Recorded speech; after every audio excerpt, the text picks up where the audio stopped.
Good evening, everyone. So last night I finally got to see The Menu, and I am just going to tell you right now, this is absolutely one of my favorite films of the year. But it's not just a good horror movie, it is a fantastic movie, period. And even though this is a spoiler-free review, if you have not seen The Menu yet, just hit pause right now and go see it. You'll want to go into this as blank as possible because this is a movie with a screenplay that deserves to be savored with an absolutely clean palate. Haha, see what I did there? And this movie just takes some great jabs at foodie culture, which I think at this point is well deserved. Like, that is a culture that has had a good skewering coming to it for a long time now. Because, especially for me, as I've grown older, I've honestly come to the conclusion that I want food to be something that should bring people together rather than force them apart.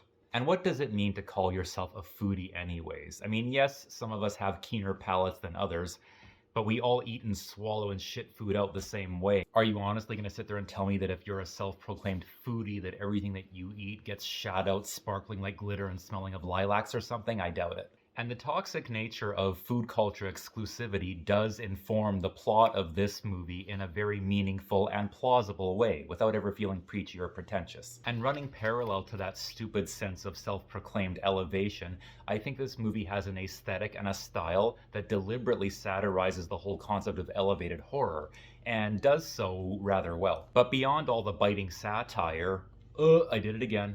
This movie is just very well constructed and executed as a movie. Just about every character in this film has their secrets, which I will leave for you to discover, except to say that those secrets are revealed and connect the characters together in ways that make a surprising amount of sense, considering how briskly paced the movie is. And the relatively succinct runtime of this movie is ironclad proof that you don't have to be slow to be smart. And I'm going to be vague here, but there is one connection between two characters in particular that in a lot of ways reminded me of a bond that is formed between two characters in the M. Night Shyamalan movie Split. If you see the film, you might understand what I'm referring to. And that brings me to Ralph Fiennes' fantastic performance as Chef Slowik. In a career that is a veritable legacy of intensity, Ralph Fiennes has never been more so intense than he is in this film. And as I mentioned in a tweet I put out, when you're the most intense performer in the same room as Anya Taylor-Joy and John Leguizamo, that is saying something. A lesser or more insecure actor would probably resort to gnashing up the scenery in all sorts of obnoxious ways with a role like this. But Fiennes creates a character with more nuance, depth, and restraint than you might expect. He's a genuinely complex and surprisingly human villain, and you're never led to feel just simply one way or another about him.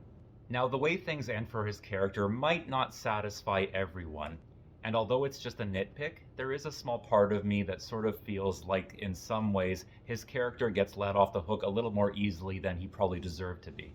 But the more I think about it, I still really respect the fact that the filmmakers wrap the story up in a way that is true to the characters and doesn't come from an assembly line of cliches. Now, if you followed my channel at all, you know I don't normally do this, but I feel like I might at some point post an additional spoiler review of the film just because there really is a lot to talk about in this one.